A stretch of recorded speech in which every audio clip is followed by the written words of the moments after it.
If you want to close your Skype account, follow these simple steps to ensure the process is completed correctly. Step 1. Sign in. Go to the Skype website or open the Skype app and sign into your account using your credentials. Step 2. Access account settings. Once logged in, navigate to your account settings.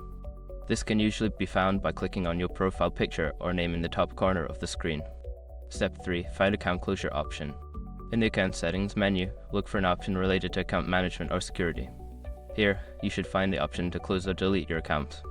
Step 4. Follow closure instructions. Click on the account closure option and follow the on-screen instructions. You may be asked to verify your identity or provide a reason for closing your account. Step 5. Confirm closure. After completing the instructions, you will receive a confirmation prompt. Confirm that you want to close your account, and your Skype account will be scheduled for closure. After following these steps, your Skype account will be closed.